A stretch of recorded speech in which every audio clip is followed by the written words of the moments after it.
Hey, how's it going everyone? We've got a status update on the new armor passive resistance. The community manager mentioned that they recently took a risk. We'll also be looking at the new buff, nerfs, and much more.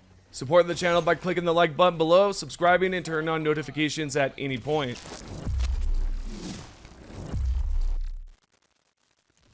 We've got news about the latest armor passive that will be available in the chemical agent Warbond. At the time, there was no exact word on the percentage of gas resistance.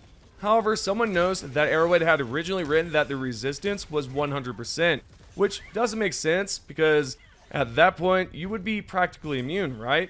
The same player asked if the resistance is still 100%, given that it was changed afterwards.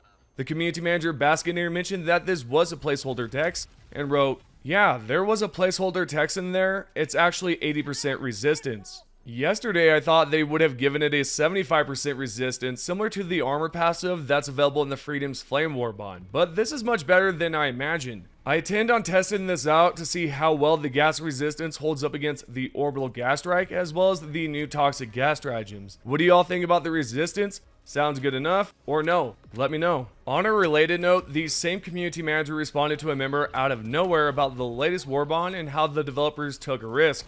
This fella here praised the decision to go with stratagems this time around instead of primaries, mainly because it feels a bit diluted at the moment, which, by the way, I don't think that's the wrong way of looking at it. Anyway, Baskinator responded with, "Yeah, this was a risk. We're not adding stratagems that are totally unique either. These are gas variations, and of course super credits can still be earned in-game. We hope people are into it, but I know from experience some people won't be. I think it's a great risk to take. It's something new and not the usual, like a primary or secondary that we typically see." She's also not wrong when it comes down to some of the feedback. I've seen comments where someone mentioned that it's kind of lame, to lock these stratagems behind a Warbond. But I don't see it as a bad thing. Currently, we haven't received a new stratagem in quite some time. The last one we did receive was the anti-tank mine, and to be fair, it's not good at all. At least until the next patch on the 17th, that is, because the CCO Mr. Pillistead mentioned that the anti-tank mines would one-shot chargers. Nonetheless, that was the very last stratagem we all picked up. Afterwards, there was a chance for the napalm barrage stratagem, but we failed a major order and lost the chance to pick it up. So that's why I'm excited for this Warbond, because it gives us, or at least me, a chance to scratch the itch and finally use a new stratagem that appears to be useful. Also, before we continue, I didn't even notice how many times the Helldiver was stemmed in the recent Warbond preview until I checked the comments. If you didn't notice either, let's see how many times this fellow was stemmed. So I began counting from the right side first and found out there appears to be a total of 9 stems. I thought this was sort of funny at the time, but I also wondered if they did a bunch of testing prior to this trailer, which is why this Helldiver is covered in stems. Side note, I want to know if the experimental infusion works with the stem pistol. It sounds a bit obvious, I know, but who knows how it's going to work. I plan on testing that for sure. That aside, we've got news about the next update after the 17th and what its focus is going to be all about. The CEO Shams Dorjani received a comment from a player who expressed love for the changes for both the weapons and stratagems so far. But at the same time, this player will like it if the developers at Arrowhead could change some of the boosters or add some progression to them. The CEO Shams saw this and wrote back, "So would I. It's an upcoming focus." Well, it looks like that's the next focus, and I'm very interested in what they have planned so far. Could there be some progression behind it, or are they going to change a booster entirely so that it's different? I would like to think so. This player brought up a great example. The Hellpod booster could see some changes or just be replaced entirely. In another video I talked about boosters and I thought it would be best if the Hellpod optimization was turned into a ship upgrade essentially. The benefits from the booster could be added to a ship upgrade instead, maybe one that's already available, or just add a new piece to the destroyer. If you could replace or change a booster of your choice, which one would it be? Mine is the Hellpod optimization as I mentioned, but I'd like to know which one you would choose. Not only did the CEO post that response, but he also created a post talking about how some of the developers from different studios ended up helping him out. I'm not entirely sure if this is directed at the upcoming patch, but he posted this and said, "One of the nicest things about the game industry is that everyone is so damn helpful. Please don't hesitate to connect you, open doors, offer help, and advice. It was true when I was starting out, and it's still true today, and I try to pass it on myself." This was posted right after the buff announcements were made, so maybe it's connected, maybe it's not, but I think it's cool that he was able to receive help from another studio. I know at some point the CEO mentioned that they worked with another dev, maybe it was a PlayStation dev, I honestly cannot recall, but I know it was something along those lines. Either way, it would be awesome if it was directed at the recent patch because we might see some huge improvements and possibly a permanent solution for the crashes or bugs in general. Now it doesn't end here. Someone asked the chief executive officer about the beta testing program and if there was any spots available. Sadly, there's not much that's new, but he did say this: "We hope to open them up more widely in the future." Again, there's nothing new with this response. We've been hearing this for a while, and I don't expect them to open it up wider anytime soon, mainly because they're focused on the next patch, as well as whatever's after that. It might not even be a high priority right now, so once I get word about this, I'll let you all know what's going on and if there are any more spots available. Just note that you will have to sign a non-disclosure form so that if you drop any news about what's to come, Arrowhead can send your butt to Super Earth Core and get some pretty pennies out of you. Let's now discuss the possibility of exploring underground. A player on the Helldivers 2 official Discord inquired about the potential for underground areas. The developers relayed through a community manager that, while it presents technical challenges, it's something that they might reconsider for the future. You can see a full post here where Twimber stated, "We've said it before, it was being looked at for some time in the past, but then deemed technically difficult and out of lore game fantasy at the point in time. In the future, who knows? I don't, honestly. Could it be cool? Sure. Could it be a mess? Sure." It would be incredibly cool to see both an underground area and a city biome introduced at some point. I'm aware that the Chaos Divers out there were desperately trying to avoid any major Automaton orders to potentially invade Super Earth, but I don't think that's on the horizon, as I believe the developers haven't even yet developed a Super Earth city biome completely. They clearly have other pressing priorities, such as, improving performance, fixing bugs, and preparing for the upcoming patch on the 17th, as you all know. Their hands are full, but I wouldn't be surprised if they're already laying the groundwork for something related to a city biome. Maybe some smaller elements like a tree, a pavement, something like that, but not the actual biome itself, if that makes sense. The community manager also addressed a question regarding the update on the 17th. Many of you are concerned that this upcoming patch might include some nerfs. Twimber reassured another user that the next update will feature more buffs than nerfs. However, a few hours later, he replied to another member confirming that nerfs would eventually be introduced.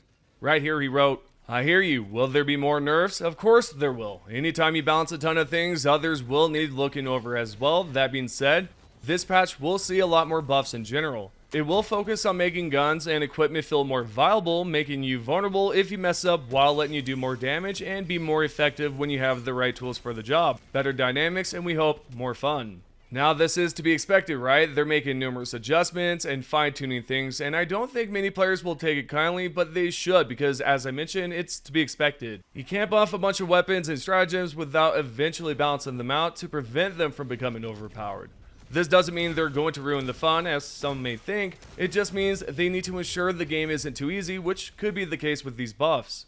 Now, if there's a fan favorite weapon, I'd like to think they won't mess with it, but who knows? They've done it before with the incendiary breaker shotgun, so there's always a possibility. Plus, Arrowhead has been collectively indicating for quite some time that this patch will allow them to scale up the difficulty rather than scaling down, and I'm sure any feedback they receive will be taken into great consideration. Speaking of feedback, they're thinking about adding some sort of in-game comm so that players can give their own feedback without having to go to the Helldivers 2 Discord or even PlayStation feedback forums. There's a player that asked a great question about there being a way for us all to give feedback in-game with some sort of questionnaire. Twimber responded with, "Agreed, we want in-game comms, it's being looked into, if or when, no ETA yet." This right here would be an excellent way for the developers to gather feedback, especially since many players either don't have a Discord or choose not to use it. By implementing this right here, an in-game questionnaire, they could collect a broader range of opinions and thoughts on the patch, or any other topic they choose to inquire about. The only downside is that there's no estimated time of arrival for this feature, but at least they're considering it, and I'm confident we'll hear more from them sometime down the road. Lastly, the community manager revealed that there are some quality of life changes. Someone on the Helldivers 2 Discord asked if there was any other content besides weapons and war bonds. Twimber responded by saying, in the patch. Depending on what you mean exactly, there's some QOL stuff there, but I don't think we should either hype or reveal more details now. To be honest, there has to be some anticipation, patience, and hopefully some oomph at release. Absolutely great news. I wonder what the quality of life changes could be. Perhaps new ways to apply colors to armor.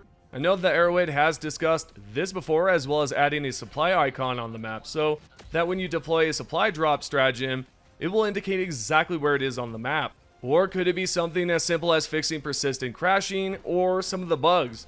We have about 5 days left counting from today, and I'll be observing this closely once the patch notes have dropped. Also, completely side note here, if you guys would like to save some money right now and are thinking about purchasing Helldivers 2, right now on Steam there is a sale, so right now it's 20% off, $31.99, or you can pick up the Super Citizen Edition for $47.99. Pretty good deal, especially if you're feeling inclined to pick up the Super Citizen deal. So those are your options. It's either the base game only, or you can get the Super Citizen Edition with some extra content and all that. So definitely pick it up if you haven't already. Alright, in a previous video I discussed the arc thrower and how it was partially confirmed that the stratagem would receive a buff. We've now received official confirmation that this buff will be included in the next patch.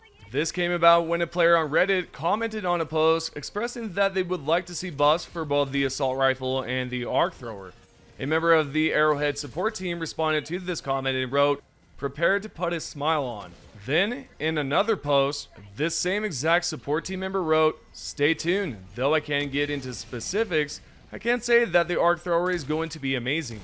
Sure, it's not entirely clear that the assault rifles in general will receive a buff, but we do know that the CEO, Mr. Georgiani, expressed that he likes the penetrator in the new patch. Additionally, in the previous video, the one prior I believe, a support team member mentioned that they haven't forgotten about the arc throwers, so I'd say it's safe to assume that both the lib pin and the arc thrower buffs will definitely be included in the next update. Okay, what we have now is some buff news. As you all know, Arrowhead has been releasing daily updates on what their plans are for the next patch, and this time we have some Rocket Devastator news. For instance, Arrowhead wrote, "Buff number 4, Rocket Devastator changes. Rocket Devastators now have a limited number of rockets, and you can see them disappear when they are spent. A reload mechanic is added from their backpack to replenish the rockets. In addition, the rocket physic collision is now smaller, making them easier to avoid." This is another huge change from Arrowhead because, holy smokes, the Devastators could literally spam you. Even right now they can. So once this update is live, which is on the 17th, we can instantly see some of those big changes right away. When you're on the battlefield, you're going to clearly see that the Rocket Devastators can now reload, but they're limited. So let's go ahead and check out and see what the developers had to say about this. Right here, you're going to see the full clip, and then you'll catch me a little bit later on. My name is Johan Pilestad. And I'm Niklas Malmborg. Today we're diving into the patch notes of Helldivers 2. So the Rocket Devastators, they have limited ammo. When they fire a rocket, you'll see one go away. I think they can only fire like 3 bursts or something, and then they need to reload because they have an extra pack. They can reload once. We should also mention, the collision of the rockets is smaller. Okay, so... We reduced it by 80%. Okay, do gunships as well run out of ammo now? Yes. So basically, I'm hiding behind a rock, they blow their load all over me, and then I can move out of cover. Yes. Yeah, it'll be a little bit of a walk of shame, but I think that's nice.